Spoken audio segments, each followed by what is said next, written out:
In the meantime, Vice President Harris is set to answer questions at a Univision town hall in Las Vegas before she heads to Arizona for a rally in Phoenix. Then on Monday, she'll be back in Pennsylvania. It'll be her 10th visit there since becoming the nominee. And new polling from our partners at The Hill and Emerson College show a dead heat in the Keystone State. Pennsylvania is also where, in just a few hours, former President Barack Obama will be launching a multi-state Get Out the Vote tour for Harris. NewsNation's Joe Connell is live for us in Pittsburgh. And Joe, tonight's kickoff will be the former president's first big event since his speech at the Democratic National Convention. That's right. Former President Obama going to be here on the University of Pittsburgh's beautiful campus, 7 o'clock tonight. Understandably so, right? You got two different groups that this campaign, the Harris-Walz campaign, is trying to target, which are young voters and then anybody who lives in Pennsylvania. Obviously, two very important groups.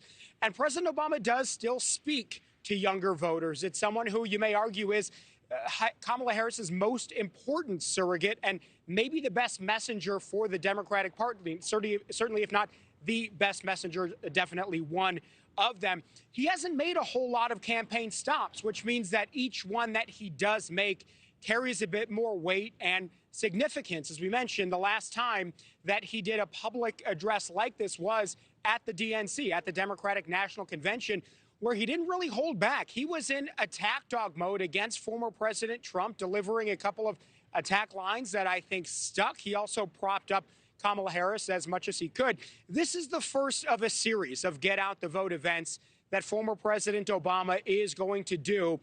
Again, his first one since the DNC, but this is what we heard from a spokesperson from his office. They say his strategy this fall is going to be driven by where he can move the needle with Democrats and persuadable voters, especially in states with key races.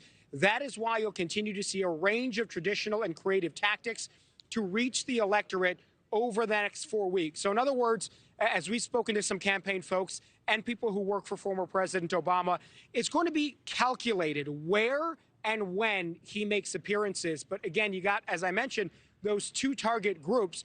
The reason Pennsylvania is so important, obviously, as we've been talking about, Nichole, is that it is neck and neck right now, essentially a coin flip. If you look at the polling, Kamala Harris and Donald Trump virtually have the same odds to win this state. And when you talk about Harris, she does have pathways to victory that don't include Pennsylvania.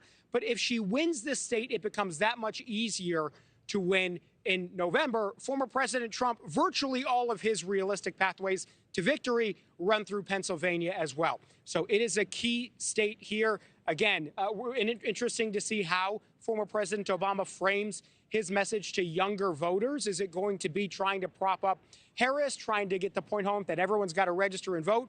Or is it going to be more attack dog against former President Trump? Maybe a mixture of both. We're going to see later tonight as he takes the stage. All right. Joe Connell live for us there in Pennsylvania. Joe, thank you. Thanks for watching. Go to joinnn.com to find NewsNation on your screen. And don't forget to click the red subscribe button below to get more of NewsNation's fact-driven, unbiased coverage.